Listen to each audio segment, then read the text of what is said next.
You're listening to Leaf Filter Radio, and the guru of gutter protection himself, Chris Coonahan, is here to take your most pressing leaf-related questions. Hey, everybody, Chris here. I understand we have Ron on the line. Ron, where are you calling from? Uh-oh. Ron, are you calling from a ladder? Well, I was. I wanted to ask Chris what I need to do to get my gutters ready to have leaf filter installed. Oh, Ron, you don't have to do anything. A Leaf Filter Trusted Pro will come out and clean out your gutters, realign and seal your gutters, and install Leaf Filter, America's #1 gutter protection system. So I didn't need to get on this ladder? Ron, Leaf Filter Trusted Pros are in your neighborhood and ready to help. Just visit leaffilter.com/day to schedule your free gutter inspection and get up to 30% off. Thank goodness. What was that site? That's leaffilter.com/day for your free gutter inspection today. See representative for warranty details. Promotion is 20% off plus a 10% senior or military discount. One discount per household. Are you a movie buff? Do you love dissecting and analyzing your favorite films? Look no further than the Projection Booth podcast. Join host Mike White and a bevy of guest experts as they explore the history, themes, and legacy of cult classics, obscure gems, and mainstream hits. Join us every week for a unique and engaging look at your favorite movies. So sit back, grab some popcorn, and tune in to the Projection Booth podcast.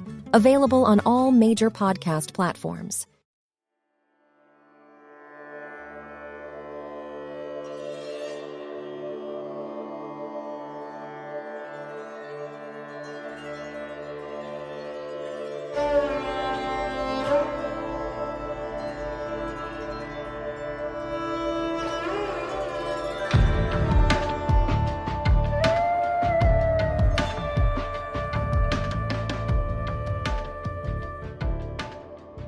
Hello, everyone, and welcome to the first episode of the Bollywood Cinema Club. I am your host, Chris Stachiw.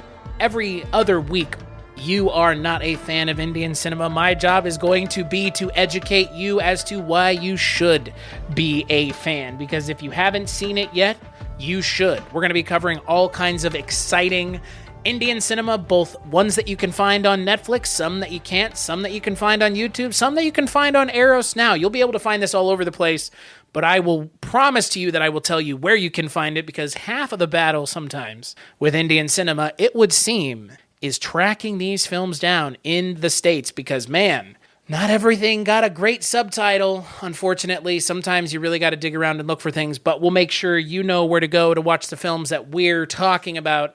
On this episode, we are going to be kicking off the show with a look at 2005's Rog. Now, I do not do this show by myself. I am joined by a friend of mine or someone that has something to say or wants to have something to say about Indian cinema. So on this episode, I'm joined by a good friend of mine. He is the proprietor, owner, author, man about town of Pulp-Serenade.com, your friend and mine if you listen to the Culture Cast. He is a frequent guest, my friend, Mr. Cullen Gallagher. Howdy, and thank you for having me on the show, especially the first episode. I'm honored. First episode, man. That's exciting. Ooh, it's pressure. So the reason for this show existing kind of has a little bit to do with you, Cullen, because you and I became friends in 2020, which was the same year that we did our first Indian Cinema Month. And I noticed after the fact that the Indian cinema episodes of my show seem to do quite well in India. And I love Indian cinema, and it is not going to be pulling my arm to get me to sit down every other week to talk about Indian cinema any more than any of my guests, yourself included, Cullen, because, as you have mentioned before, when we did the Culture Cast Indian Cinema Months, everybody, I think, always walks away really happy that we watched the movies and wanting to watch more Indian cinema. That's always the takeaway. Definitely. So on this episode, we're going to be talking about 2005's Rog, which is a remake of a film from 1944 called Laura, which is based on a book of the same name. Cullen, this was actually your suggestion. We were going to talk about this. Was this something, this was an idea that this movie you had floated to me for Indian Cinema Month, right? No, we it was for when we did Noir Month. Oh, okay, that's right. Yep. Okay, sure. And at the time, this was not available anywhere to stream, and since then, it's now become available on Amazon for rent. $2, $1.99 to rent for standard definition, which I think the first thing I want to say about this movie before we even talk about the movie, this movie looks like it was made in the 90s. It does not look like it was made. Like, there's something strange about films made in the mid-2000s that are still standard def. They look like the 90s. I would love to see a Blu-ray remaster for this movie with improved subtitling. Yes, also that. Which is surprising given that it was on Amazon Prime and we had to spend money on it to rent it. I would have expected these subtitles to have been better. They're okay. They're not terrible. But this film is directed by Himanshu Brahmbhatt. It stars Irrfan Khan and Ilene Hamann, and like we mentioned, it is a remake of another film, so the plot is more or less the same. Irrfan Khan plays a police officer who is investigating the death of Maya Solomon, Ilene Hamann's character, and along the way he runs into her lover, a journalist, and all kinds of interesting, strange people, and then spoilers, because we'll be talking spoilers from here on out. It turns out that Maya is shockingly still alive, and where the film goes from there is the exciting part of the movie in a lot of ways. That's when the film kind of definitely picks up pace. So, Cullen, tell me a little bit about your experience with Indian cinema first, and then tell me a little bit about your exposure to Laura and Rog and the novel that the original film and this film are based on. My experience with Indian cinema is largely films by like Satyajit Ray, like Pather Panchali, Aparhito, and The World of Apu, and other sort of stuff that would have been released more as like art house films over here in the States. It wasn't until I was coming on your podcast that I started watching more like popular Indian cinema, and I just fell in love with everything I saw, and it especially appealed to me because I love crime films, mystery films, call them what you will, and I think it's great because every country has their own type of crime film that they want to make. And what really interested me about Rog was that even though it's an Indian film, it's not just like an Indian crime story. This is specifically remaking one of the most iconic pieces of American film noir. And so I was really interested to see, what they borrowed, what they changed. How does the story work within the context of Indian cinema? And it also touches on a topic that's of increasing interest to me, which is this idea of transnational noir. The idea that noir is not just, an American thing, that it's not like a French concept, that there is something truly international about it, that these stories can play in different countries, that different countries have their own iterations of it. And I think this is a perfect example, this sort of hybrid of Indian cinema and classic, Hollywood. I can talk about Laura in that movie if you want. I wanted to take a little breath and have a sip of my seltzer. So I have not seen a film with Irrfan Khan yet. Irrfan Khan, for a lot of, I would say, American audiences would know him from, it's a mix of things. He was in Slumdog Millionaire, Life of Pi. He was in Jurassic World. Yeah, Jurassic World. I'd say Life of Pi would probably be the thing most American audiences would know him for, because in Life of Pi he plays the main character. So unfortunately he passed away in early 2020, which is a shame because he was 53. So it's a shame. You're listening to Leaf Filter Radio, and the guru of gutter protection himself, Chris Coonahan, is here to take your most pressing leaf-related questions. Hey, everybody, Chris here. I understand we have Ron on the line. Ron, where are you calling from? Uh-oh. Ron, are you calling from a ladder? Well, I was. I wanted to ask Chris what I need to do to get my gutters ready to have leaf filter installed. Oh, Ron, you don't have to do anything. A Leaf Filter Trusted Pro will come out and clean out your gutters, realign and seal your gutters, and install Leaf Filter, America's #1 gutter protection system. So I didn't need to get on this ladder? Ron, Leaf Filter Trusted Pros are in your neighborhood and ready to help. Just visit leaffilter.com/day to schedule your free gutter inspection and get up to 30% off. Thank goodness. What was that site? That's leaffilter.com/day for your free gutter inspection today. See representative for warranty details. Promotion is 20% off plus a 10% senior or military discount. One discount per household. Hello, filthy movie lovers. My name is Gentry Austin. And I'm Casey Scott. And we're the hosts of the Sin Syndicate, film podcast for something weirdos, anti-criterion bros, and Joseph Sarno aficionados. Join us semi-weekly as we peer into the adults-only theaters and sticky-floored cinemas of the golden age of sexploitation, when the morals were loose, the laws were murky, and the intercourse was all simulated. Find us now on the Someone's Favorite Productions podcast network.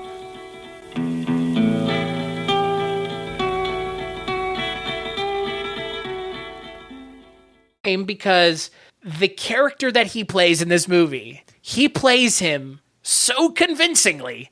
You couldn't convince me that that's just not Irrfan Khan in real life. Because there's a level of charisma to this character that I don't think the title of this film kind of gives away. The title of the film is Rog. Rog translated means malady.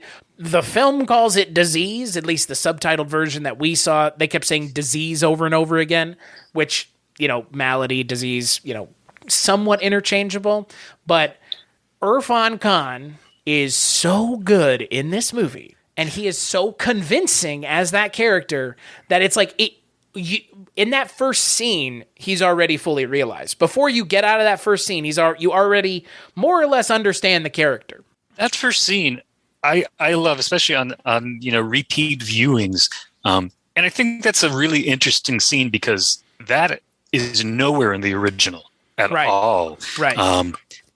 To people who haven't seen it, it begins with like a long take of him talking to a doctor, but we're just looking at Irrfan's face, and he's just talking about being suicidal, and a really moving sort of series about why he didn't take his life. And that sort of leads to sort of this thing that he's had insomnia for years, and he's just sort of on the verge of a breakdown. And it goes from there to he's at a cafe and he's seeing a couple in the corner, and you just suddenly realize like how lonely this guy is. Right. And I think it's really interesting choice to begin the story by putting the focus on his character and exposing him, which is, again, so different from the original, in which the detective is much more guarded. You learn almost, very little about his background at all. It's sort of like the opposite of Dana Andrews, who's the actor who plays it. Well, and I think to your point, it's interesting to have this like opening scene of this character exposing, like, just being vulnerable essentially directly to the audience. Because, like you mentioned, you do realize kind of farther into the scene who he's talking to. But for all intents and purposes, in the first couple minutes of this film, he's speaking directly to you, the audience. And I wrote down in my notes one of the lines that he said that was, again, a very literary line, right? So, and again, I think that this script, obviously, because it's inspired by and it's based on a book that, a movie based on a book that had already come out, obviously you're drawing from literature already. So it makes sense that the film is going to feel literary in nature. But when he says he wanted to pull the chain on the train of life, that's a pretty great line. Yeah. Right? This just, again, it's the quality of the screenwriting in the first scene. Just right out of the gate, the film grabs your attention immediately. Immediately. We talked about this on the last episode of the Culture Cast that you were on, but this movie grabs your attention immediately. From the first moment you see Irrfan Khan looking disheveled, sort of. He kind of looks disheveled throughout the film. Oh, he looks like a guy who has not been sleeping for years. Right. And you can tell. It's obvious he's not been sleeping. He plays harried really well, but he's so charming. And I think that's, again, comparing, for me when I'm watching this movie, especially the first viewing, I'm just like, okay, I know the original so well. Everything was sort of back and forth. And so it did take sort of a repeat viewing for me to really get into it. But yeah, he's charming. He's charismatic. Dana Andrews, I love, but he's Kurt, he's a jerk. He's rude to people. He's very closed. He's really hard-boiled. I mean, he really is the epitome of this sort of bitter, embittered, alcoholic, self-destructive kind of shithole American masculine figure from hard-boiled, fiction and film. And that's not the way they play the character in this movie. And I liked that difference. Well, when you give it a little bit more nuance, I think it allows the story to kind of operate less fatalistically, because you don't necessarily know where the character is going to go. Because, the character of Rathod, or Uday Rathod in this film, I would say his moral compass is rather close to center for what he does for a living, but you do get those moments where he veers off pretty hard. And as the film progresses, he goes further and further astray. Right, to the point where he is not even, he is operating outside of what he should be realistically doing. He's breaking the law. Oh yeah, and that ending is very different than, well, somewhat different than the American, where he has, sort of allowed Maya to escape, the prison, helping her make her escape. He's putting himself on the line. Right. And he basically says, like, yeah, I don't know what's going to happen to me. And I will tell you, Ilene Hamann has not been in anything other than this, which is kind of a shame because she's really good. Yeah. She's not asked to do much in a lot of ways. Her character is more talked about than the one who's talking. 100%. And that is something that's, I think, really interesting about this particular adaptation as opposed to the 44 film or the novel. Maybe this is a good point for me to sort of talk about the novel and the way it's structured, because it's a little different. So the novel was written by Vera Kasperi, and it begins, the first part is narrated by the journalist character who sort of, in the book, it's Waldo Lydecker. And in the movie, he's played by Clifton Webb. His character, he's harsh in ROG. Right? Yes, he's a journalist known for his, biting wit, who writes a lot about murder and celebrity, and sort of gives the Laura and Maya character sort of their sort of a stepping stone in the career. But what's really interesting about the novel is Vera Kasperi is very concerned with who is telling Laura's story. So in that first part, when the writer's telling it, of course, he is the center of Laura's life. The second part of the book is told by the detective. The third and fourth parts, I can't remember which happens first, but one of them is by Laura herself, and the other is her on-again, off-again fiance. And then it concludes with the detective narrating. In the 44 movie, the first half begins with again, the journalist character doing a voiceover narration. And so if it's a film, you typically don't change narrator halfway through the movie. Right. And so halfway through this movie, through Laura, the detective character, is in the apartment. He's drinking. He's staring at the portrait, and he's, fully obsessed with this woman who he thinks is dead. And as he falls asleep, the camera moves in very closely on his face. And then it pulls out again as if it were a dream sequence. And that's the moment when Laura enters the apartment. And in the Preminger film from 44, from that point on, there is no narration from the journalist character. It's all from the perspective of the detective. Now, of course, at this point, he is, the perfect lover for the Laura character, and it's almost like it's like a romance between the two of them.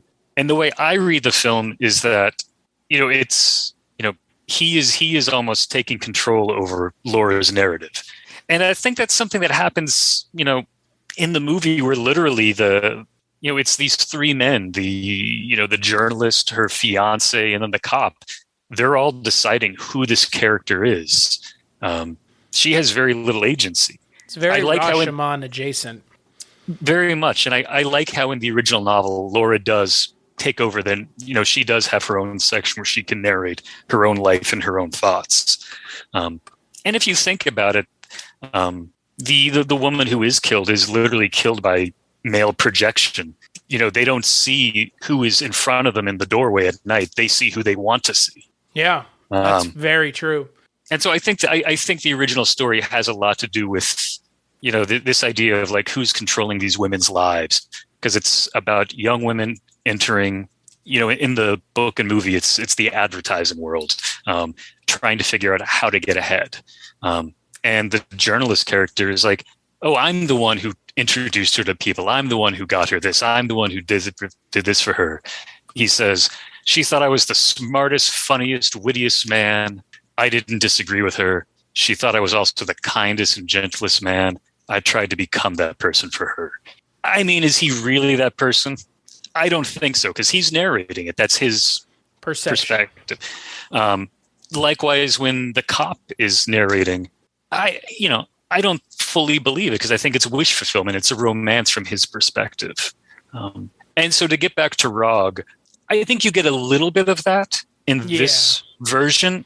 But because you start with the detective character, Uday, it is much more about him than it is the other people. But you do get some flashbacks from the journalist where he similarly talks about he's the one who got Maya into modeling. He's the one who introduced her to people. But she has less agency in this story. Again, like I mentioned, Ilene Hamann, this is her singular movie she worked on in her career, and she really does not have much to do in this movie, and that's why they changed the title, I'm sure. It would not be fair to title the movie Maya, because she's not as big of a part of the film as she is in either version that preceded. She's a model in real life from South Africa. Right. Yeah, I would totally like to see her in other movies. I again, maybe because maybe it is to her benefit that she's not given much to do. Again, she's beautiful. And the entire character in this version, they talk about how beautiful she is. And I'm assuming in the other two they do as well. But the portrait in Rog, it's a photograph of her with like a shell up to her ear, and she's in the ocean. Right. In Laura, it's a painted portrait that's adorning the wall. So they both have these images.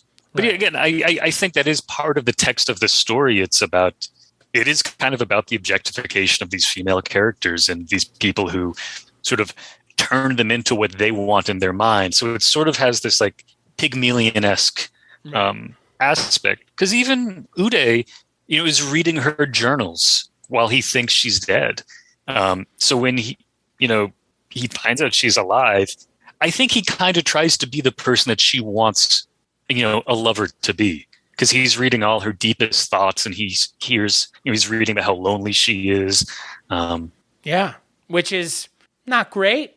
I mean, again, it's however you want to perceive what his character is doing. Because if you perceive his character has good intentions, then what he's doing is perfectly fine, which is my interpretation. Well, I think that's the noir aspect. Right. Where it's not pure good, it's not pure bad. Like, it's a shade of gray. And I think that makes him interesting. I think that's what makes a lot of the characters interesting in this movie. I agree. Because, you have a character of Ali who is also shades of gray. And then Harsh, who I think is less shades of gray and more shades of black. I love how he camps up that performance. Oh, my God. It is... steals every scene. Suhail Seth just... come on, right? It's just... It's so much in the best way. And I think he definitely borrows a little bit from Clifton Webb's performance in Laura. But yeah, just like that biting wit, always something sarcastic to say, always cackling. He's like a spectator. Like everything happening in this movie is like a performance to him, and he's the critic of everybody. I mean, he is a writer. Right. Well, and that first scene between him and Irrfan Khan where he's like, I'm not going to tell you anything. He's like, but, can I come along with you? And it's like, what? Like this guy's already up to no good. Not only are you're like not ingratiating yourself to the cops, but you're also just inserting yourself immediately. He's a puppet master, and that's what he sees himself as, which should be, I think that's the big insight into his character. I think all the people in this movie, when you meet them, it tells you quite a bit about who they are. Right. Or at least who they believe they are. Because I think that's the other thing about this movie that's kind of interesting, and you kind of get it in that scene with Irrfan Khan and Ilene Hamann standing in front of the picture of her. He's like, this isn't actually you. This is who you think you are, who you want to be, or how you want to be perceived, but this is not actually you, and you know that. And like you've kind of already mentioned, this film really is about reality and perception, and where do the two meet, and where do the two definitely split apart? Because it's not always clear, and it's not always clear where someone's perception of themselves lie versus the reality. And again, you see that in this movie, because Harsh doesn't think he's done anything wrong. He believes he's owed all of this because of all the things he did for her. Reality, not the case, but perception becomes reality very quickly when you're removed from reality entirely. Nobody's good enough for Maya except for him. Right. I alone can fix it.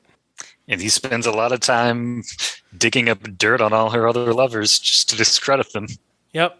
Yeah. He digs up dirt on Ali, who is he having sex with his aunt? Yeah. Is that what's going on? Oh, okay. Not his aunt, her aunt. Her aunt. Okay. I thought it was his aunt. I was like, whoa, no. Okay. He's having sex with her aunt, and she doesn't know, and he brings her in to see it happening, because he is an unrepentant bastard. As is Ali. Right. Well, yeah, they both are, but I mean, the character of Harsh is played so bombastically, because I don't think it would really work if he wasn't like mustache twirling, because he's effectively mustache twirling throughout the entire movie. But definitely. That's what makes it fun. So, since we've mentioned Ali, in the 44 film, that character is played by a very, very young Vincent Price. That's amazing. And similarly, they go to, interview, the aunt character. The aunt in the original is not getting like a nude massage and drinking cocktails at 10 in the morning. The way, is it pronounced Shyamali Varma? Mm-hmm. Yeah. I love her in this movie. Her intro scene is just fabulous. She's great. She plays that specific kind of role perfectly. Because something I find really interesting is the way that Uday is talking to Shyamali. He's there to question her. She's a little indignant about it, and he's like, "You're not sad that your niece has been killed," and she's just like, "Okay, just because I'm not crying doesn't mean I don't feel it." And he even mentions, he's like, "Well, I got to talk to you some more," and he's like, "So you just seeing Ali and using him for sex?" And he says like something like, "Because you're not middle class, you can do this. So let's just not beat around the bush." So there's this sort of like morality class difference where she's rich, so she's allowed to have boyfriends, right? Whereas it's like almost like, I don't want to say okay to talk about it, but it was like you could be a little more above board because she's above him. Right. Well, and there is that interplay again in this movie between the haves and the have-nots, right? Because you have the character of Maya, whose entire success is held over her head by Harsh, and then you have the aunt who is kind of doing the same thing. She's holding Ali over everybody else because, again, like you said, she can and she does and she wants to. I love the scene toward the end where she's saying to Ali, like, "Yeah, Maya, she can't deal with someone like you. Young women, they can't handle you at all. Only someone like, mature like me can like keep you." And I thought that was like a really interesting sort of like power moment. She also just has like sassy attitude, like scene chewing, even if she's not saying anything. The way she's like looking at the camera, she's got so much attitude. No, she's great. And then into the scene accidentally stumbles Ali. It's like, I didn't realize what's going on. He's kind of oblivious, and he always has the most amazing outfits that don't fit my God. anybody else. There's like these like sleeveless garments. At one point, it looks like he's actually wearing like a burlap sack at one of the parties. He looks like a gigolo half the time. And that's essentially what he is. He's a boy toy. Yeah, they kind of say as much. They're like, he's always hanging around these clubs, hanging around, single women. Yeah. Which, that's like a male gigolo. But again, like he's not a gigolo, but it's like he's like a player. He plays around. And that's similar to the Vincent Price character. The Vincent Price character, one of the things that the journalist pulls up is that, he's been accused of stealing when he's, stays at rich people's houses.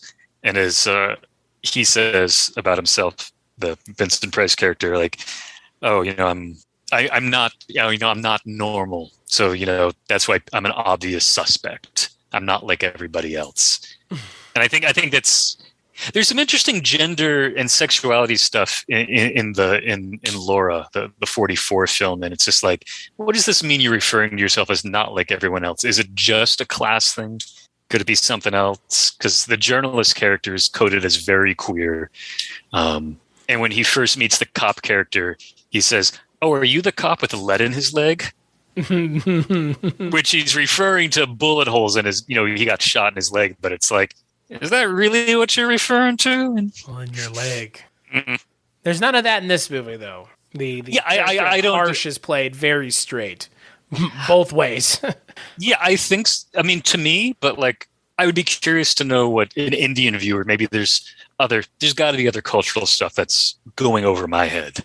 One thing that didn't go over my head, because the subtitles did keep them on this version of the film, the music had subtitles, which I always appreciate. The songs are great. And we should mention, sadly, the one of the vocalists just died last week, KK. Yeah, Krishna Kumar Kunath, passed away last week at like 40. 53. Oh, 53 also? Jesus Christ. Yeah, he was 2 years younger than Irrfan. Good Lord. He had a heart attack after a show. It's a shame. All of the songs in this film are really catchy. They're real earworms. And I think they highlight, something that's a little bit absent from the 44 film, which is there's a real sincerity to the loneliness, the desperation, the anguish that they're feeling, especially Uday. Yeah, I think that the songs that I remember, Mane Dil Se Kaha and the Kahub Sarat. Kahub Sarat, I think they play it twice in the movie. It's like halfway through and then right at the end. But it's really, I like the music in this movie a lot. It's not, I will say it all is very samey sounding. There's not a lot that sets it apart from one another, because it all kind of is in the same milieu of songs, which is fine, because I think with this genre of film, it's a little harder to have like a techno song or something a little bit more outside of the box. I don't think would have worked with this kind of serious movie. It's more about the lyrics. Right. It's telling the story and the feelings of the characters through song, which, it does in most of these movies. Most of Indian cinema, the music is used as a way to further the story. But in this one, it's all of the songs really are more just vehicles for internal character emotion. So, who we haven't talked about yet, who is a character that I love that doesn't exist in the book or the movie, which is Muna, Uday's partner, who is sort of like a straight man. Kind of. He's also like eccentric. He's like always talking about like his grandpa's wisdom. Which my grandfather said. Don't touch the dead person's belongings. Irrfan Khan at one point is just like, I am sick and tired of hearing about I don't want to hear about your grandfather anymore. And then there's that nice little callback at the end where he's like, you should write a book with all of your grandfather's sayings in it. That's how the movie ends. Yeah, it's great.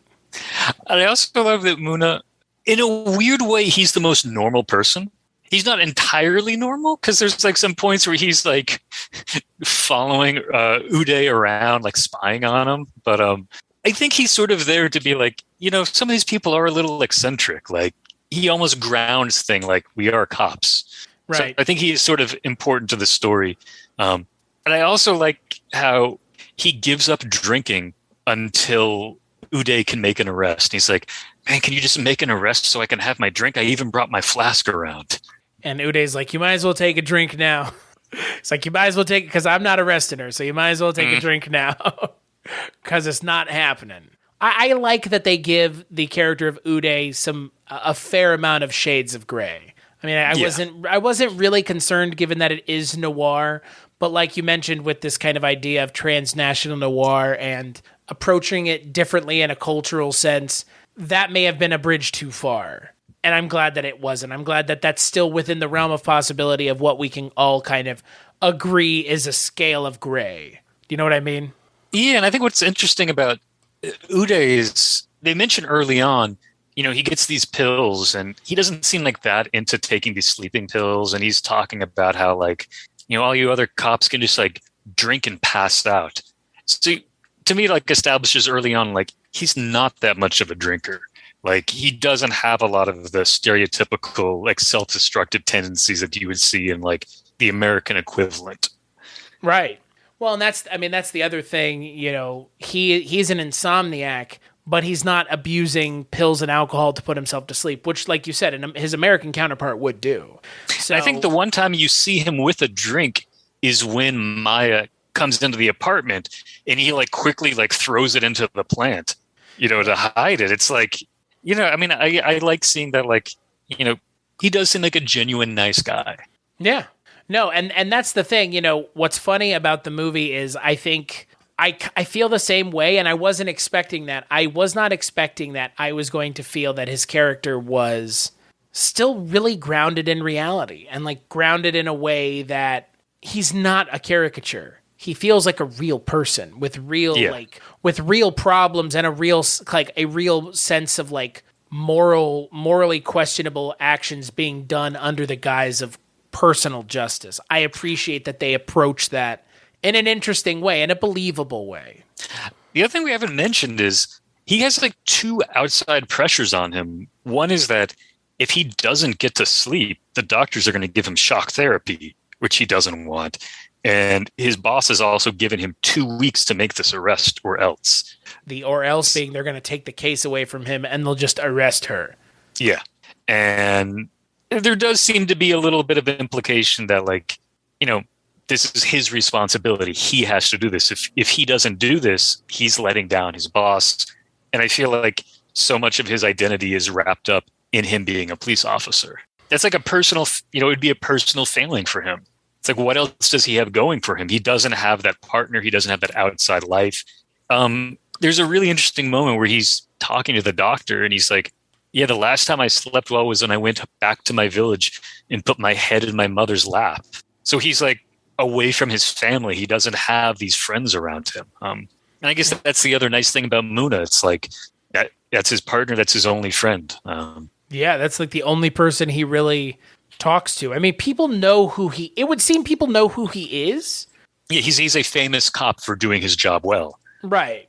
So that's why he has to do this. If he fucks this up, everybody's going to know that the famous cop didn't solve the case. Right.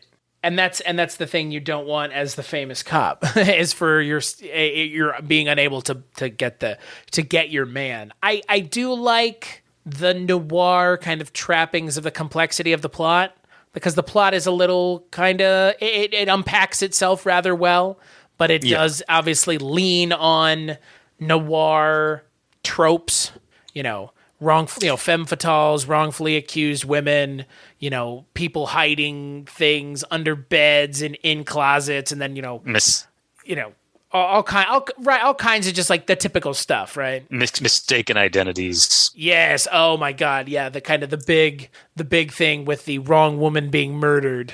Yeah. That's kind of that's the most noirish thing, obviously, in my mind. And it is worth pointing out that while there is a lot that's different about this movie, once we meet the journalist Harsh in the second scene, the plot unpacks, to use your word, the story very much the way that it did in the 44 film. The scene, if you look at a scene, it's well, what is the purpose of this scene? What happens in it? It's almost point for point. Toward the end, there's a little bit of, they kind of go off in a different direction. Dana Andrews and Gene Tierney don't get down the way that Uday and Maya do. Boy, don't they. I mean, you couldn't do that in 1944. No, of course not. You could do that in 2005, though. They have some very well-lit, well-shot fun Would seem. Yeah. Nothing to get you turned on like going into the police station so that you can just escape together.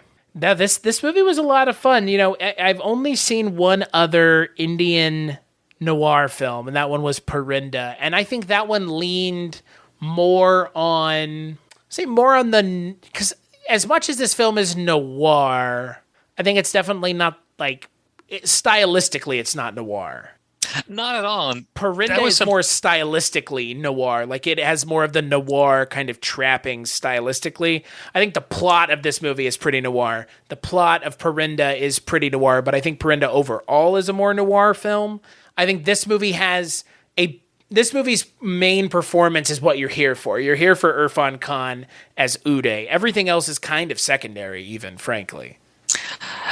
And just to go back to just how good he is, I love the centerpiece scene of the film when, Maya, enters the apartment, reveals that she's alive. But right before that, he's like staring at her portrait. He's lit all these candles. He's like holding the shell up to his ear. He's trying to, mimic her. He's like trying to make this connection. Her. Yeah. It's very ritualistic. That scene, it is almost like he summons her back to life, which is interesting because, again, like the entire conceit of the movie I love because like it would not work in this day and age. Like that wouldn't work anymore. Someone getting shotgunned in the face and it's like, well, that just must have been the person who lived here. Yep, I guess so.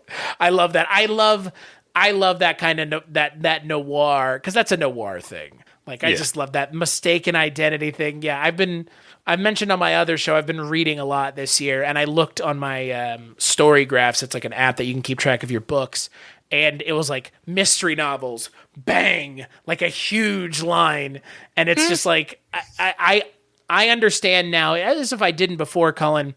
I understand now why you love noir so much. Like after reading books this year. Like, I understand why you like what you like. And you know who this character reminds me of a little bit? He's kind of like Hoke Mosley. Ooh. He's kind of like a little, Bit of a shaggy dog. Yeah. Kind of disheveled, moral compass pointing generally straight, but, a little room for kind of... I would say he maybe, at least for the Hoke Mosley books I read, this cop, Uday, operates a little looser than Hoke does. But, I mean, Uday is still a good cop. He's still like a world-renowned cop. Because, at least not world, but at least India, or I would say India-renowned cop. He seems pretty well-known from the sound of it. Yeah. I mean, Harsh is writing about him. Yeah. So Harsh knows who he is. If Harsh knows who he is, then he's got to be important. Right. Yeah. Man, what a fun little movie, huh? I'm so glad you liked it. I'm glad I liked it. It's a good movie. Yeah. It's a fresh adaptation. I think for people that are familiar with the book and the original film, they'll know the story going into this, but I think it's a nice contrast.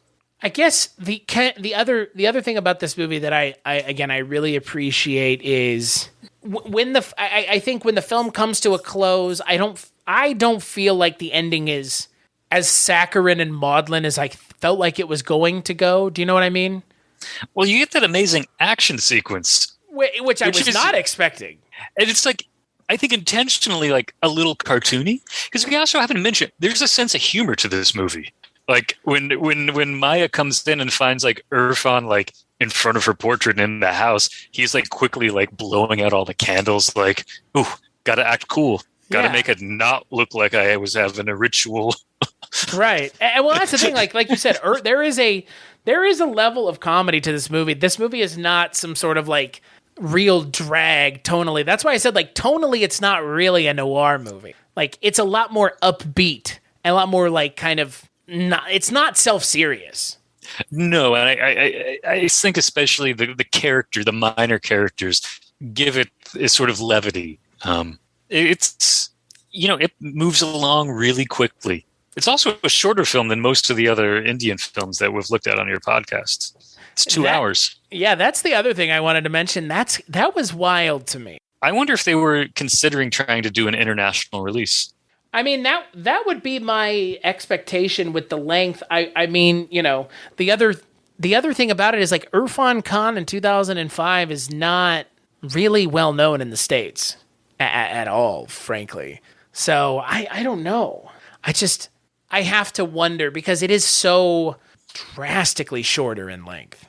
Not that I think it really needs it. Maybe the length of the movie was dictated by the fact that it's an adaptation of a pre-existing source material, and that pre-existing source material only has so much content anyways. I mean, we haven't seen a lot of Indian adaptations of things. That is the one thing we have not really seen. A lot of the stuff that we've watched has been original ideas in Indian cinema, not, an adaptation of an American film.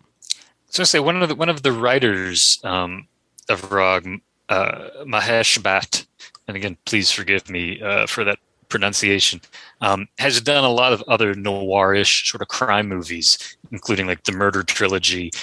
And those all look to be about the same length, 2 hours, 4 minutes, 2 hours, 7 minutes.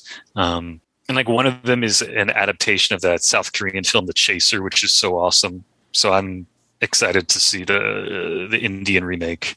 Yeah, I was about to say, Mahesh Bhatt is also the one who did the Silence of the Lambs movie. Oh, I didn't know that. Yeah. Songharsh. He was the writer. He didn't direct it, but yeah, Songharsh is based on Silence of the Lambs. It came out in 1999, and that sounds awesome, right? I love Silence of the Lambs. That's one of my favorite movies, frankly. I remember loving it. As you know, I love Jonathan Demme.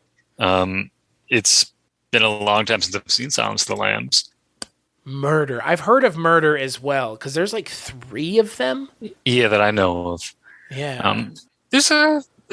They seem to be involved with a lot of cool movies. My list of suggestions for this podcast grows every time we talk about an Indian film. For real. And it's always funny to see things that Indians, like, to see the connections to Indian cinema when we're watching and talking about other things. Because we watched on the Culture Cast Diwar, you and I and Richard. Great film. Which is a remake of, A Better Tomorrow is a remake of Diwar, which we talked about the month before, which was a weird connection because was not expecting a John Woo movie to be inspired by a Indian cinema film, but there you go.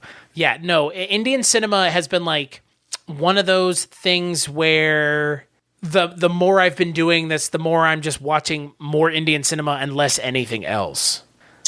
I'm watching it when I want to just watch something. I'm not just watching it for the show anymore. I mean, as you mentioned at the beginning, it's wild how inaccessible these movies have been over here. It's great that some of them are starting to be available now, but what I run into all the time is, hey, this Indian movie sounds great. Yeah, it's nowhere to be seen. At least not with quality subtitles. I mean, even without quality subtitles, that's fair. I come across stuff all the time. I'm like, well, there's no way in hell for me to see this. And so many countries around the world, there's stuff that's inaccessible. It's not just Indian cinema. There's, plenty of even American cinema that's not accessible. But I do think this podcast is a great idea to show, if you look beyond the algorithm, how much amazing stuff is out there that can be and should be seen. Well, and it's like anything else. There's if they advertise 2% of the content that's on these platforms, this is on Amazon Prime Video for $2, but there are plenty of Indian cinema films that are on Netflix. Netflix is full of Indian cinema, and I'm talking new stuff, old stuff, Netflix exclusives even, we might be talking about on the next episode. There's all kinds of stuff. And they're not advertising that to us being Westerners. There's no way it's showing up. And I would be curious if we watch a bunch of Indian cinema films on Netflix, if all of a sudden Netflix will be like, things you should also be watching, Indian cinema. Because guess what? That's not helpful to anybody that you expect me to watch it before you will suggest it to me. How does that help me build my repertoire of things that I've seen if you're only going to offer me the same thing I've been watching? That's what the algorithm is based on. It's about giving you what you've already seen. You like donuts? Again. Here's some more donuts. You like samosas? Here's some more samosas. We're not going to fill them with anything different, which is going to be potatoes and peas, baby, all the way down. It sucks. I mean, it sucks because there is so much on Netflix. This is on Amazon Prime, but you got to pay for it. There are so many Indian cinema films on YouTube, on Netflix. Jesus, Eros now, $5 a month, and you can get access to Indian cinema films. On Netflix, they do have English dubbing, and sometimes it's really bad. So, surprisingly, it's not great. Surprisingly, it's not great because, like any other language, there are words in Hindi that do not have English translations. So, a lot of it feels stilted, and it doesn't feel like people actually talking. It feels like them trying to make the best of a bad situation. Which is kind of what dubbing is in a lot of ways. Like, you're trying to make it so that an audience in a different culture can understand it. And there's a lot that goes into that. It's not just, here's what the movie says. Yeah, you can't plug a script into Google Translate and get a workable translation. No. I've tried. Yeah, right. It just doesn't work. But it is, like you mentioned, this is easier to find. But yeah, in the States, back home in Dallas, where I grew up at one of the big movie theaters near where my folks live, they play new Indian cinema films just all the time, like new releases. And it's a Cinemark. There's like a big movie chain. That's how popular Indian cinema is in Dallas, where I'm from. And I thought that was so cool because when I was home, I went and saw Doctor Strange. And I saw like a giant, cardboard cutout for a movie with Amitabh in it. Some like plane movie that has Amitabh in it. And I was like, God damn, that's cool. Should have gone to see that. Right, yeah, right. Really, for real. I probably should have. It probably would have. I mean, again, Doctor Strange wasn't bad, but I would much rather see a movie that was probably going to be just, again, Indian cinema is just like a pure expression of cinema. That's always what it feels like. Everybody's just having fun. Irrfan Khan is having a good time. You can tell. He's enjoying himself shooting this film. He's great, man. It's just such a shame he was taken so soon. I'm looking forward to, digging through more of his movies. Yeah, I'm trying to think in the roles that he was in American films. In that Jurassic Park movie, he's given like nothing to do. Yeah, not.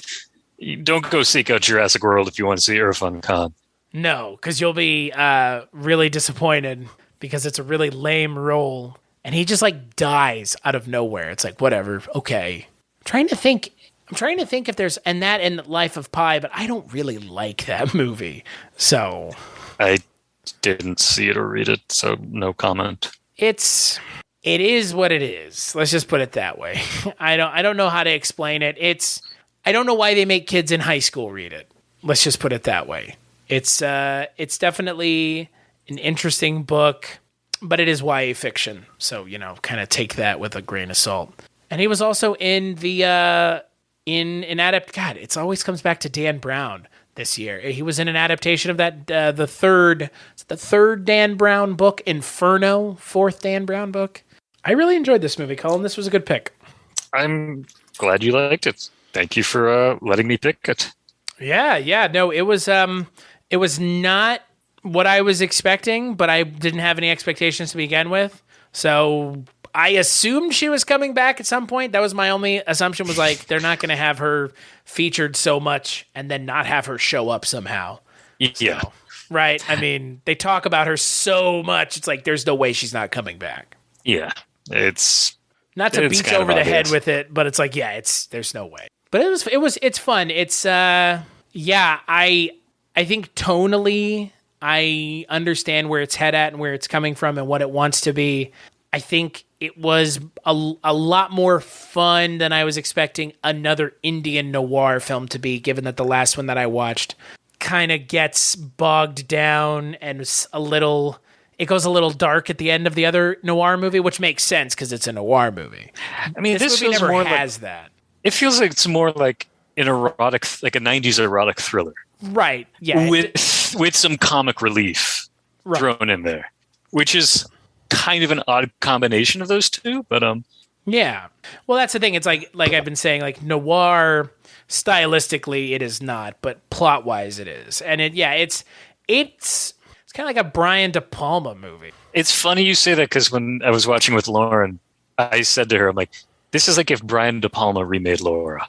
So pretty much. You and I think alike. Yeah, it's got that same Brian De Palma feel to it.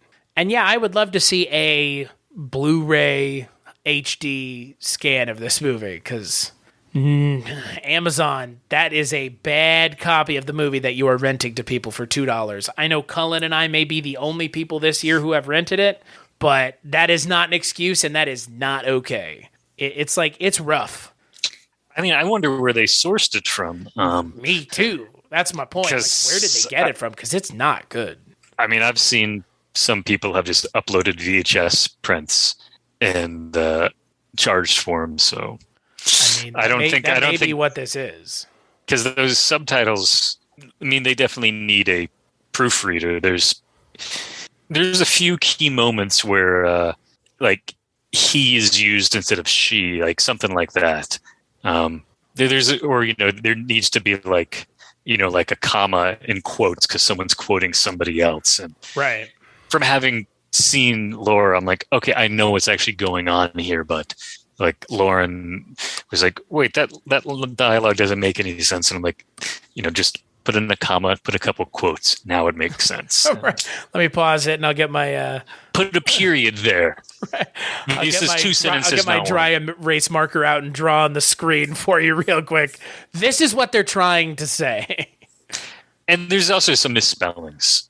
Right. But yeah, I did pick up on the subtitles and the failings of the subtitles. I picked up on that because, yeah, it does kind of get in the way of one's ability to understand the movie, especially if you've never seen the original. I would say, though, it's not enough to...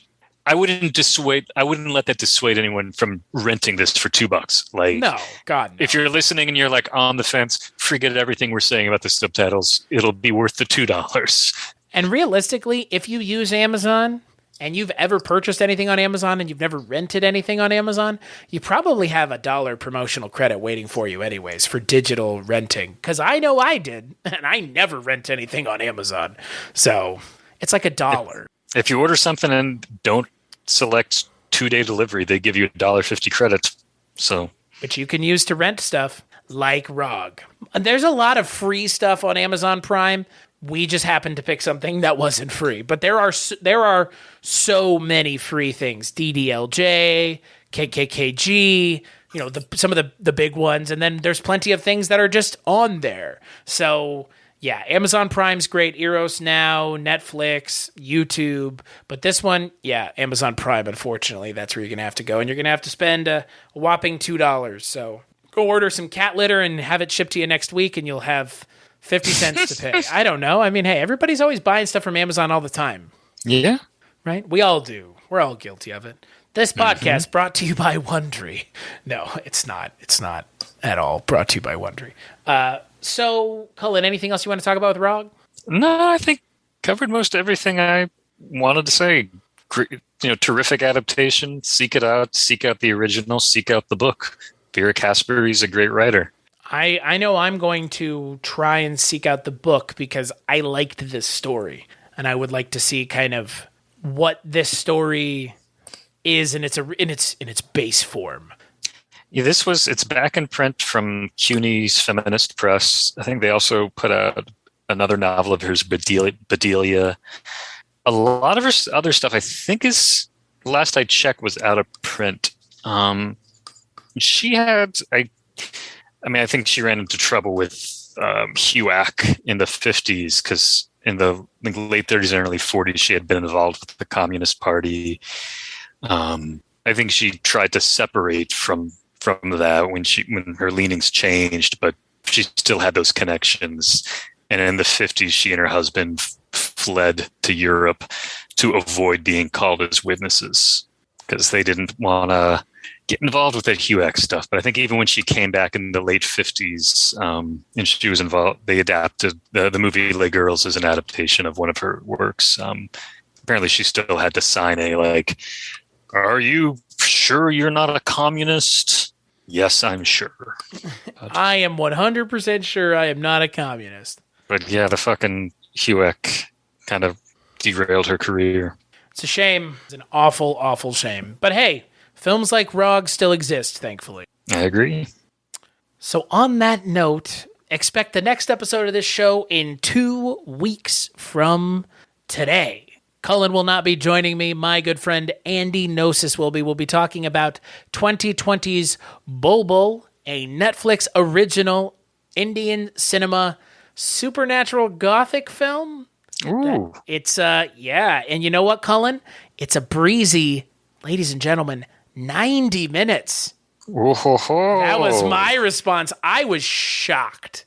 So if one of your issues has been not wanting to check out Indian cinema because the films are too long and there's too much music, ladies and gentlemen, Bulbul has no music and is only an hour and a half. I'm not advocating that you start with that movie, but if those are things that you have been worrying about, maybe you should. You should have no problem with music in your movies, and you should have no problem with long film that justifies its length, unlike American cinema. But Bulbul is only an hour and a half, Cullen. Can you believe that? Because I believe it because you said it. That's fair. An hour and a half Indian cinema film. Why wasn't I given those as culture cast instead of all these 3.5 hour movies? What was I doing? Picking great movies like Chalet. That's fair, yeah. Well, that's the thing. Like those movies, they justify their length so much. I watched like Chalet three times in like 2 days. I've seen DDLJ like 4 or 5 times. I watched it like 2 or 3 times when I did that episode on it 2 years ago. And that movie's like 3 hours and some change. So I get it. I totally get it. So Cullen, on that note, when you are not here joining me talking Indian cinema, where could people find you on the internet? Not checking my email, which is a problem. I need to, or at least I check it. I need to get better at responding. Yeah, I mean, CullenGallagher.com has usually the latest thing I've been working on, which as of now, it's I wrote an introduction to 2 of W.R. Burnett's novels that were republished by Starkhouse Press, High Sierra and Asphalt Jungle, which are 2 noir classics. See, I've heard of Asphalt Jungle before. Great movie. Never seen it. And great book. Never seen it. Never read it. But I know it exists and I've heard of it. Its name rings a bell. I wonder if there's a Bollywood remake. There very well might be. Honestly, you know what? There probably is. I'm gonna, as soon as we get off, I'm gonna go check.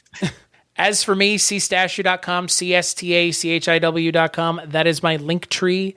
Go there for all the things that I work on. I have done other Indian cinema film podcasts on the Culture Cast during the month of April, I believe, at least for this past year and the year before that. So if you want to hear those episodes, we did Sholay, Parinda, Diwar, DDLJ. Covered some pretty big ones. We've covered some lesser known ones, but that's where you can go for all of that. As for this show, BollywoodCinemaClub.com, Bollywood Cinema Club on all social media is where you can go for all of the ways to connect with us. But the best way to connect with us and the best way to contribute is on iTunes. Rate and review the show. That would be the best way to engage. Let us know how we're doing. Tell your friends. If you like Indian cinema, send some suggestions our way. Why not? I would like to know what you like Indian cinema-wise out there, you listener in Indian cinema land. As for Cullen and I, Cullen, thank you for joining me. It's been a lot of fun. First episode in the bag. Heck yeah. Is this a first for you? A first time you've been on the first episode of something? It is. It's like invocation. You're like the priest going into the Amityville house to bless it. As you know, there's just no flies, and hopefully you're not running out because it says "Get out." But that's what it is. You're here, and this is the first episode. So wait, something's coming through the mic, through the headphones. I'm hearing it. It's telling me to murder my family. Yeah. No. You think there's an Amityville? You think there's an Amityville Indian cinema film? Oh, this is all research we can do. Yeah, this is probably. So yeah, and on that note, what was the thing Andy came up with? So yeah, on that note, that's been another episode of the Bollywood Cinema Club. And with Rog, if you haven't seen it, you should.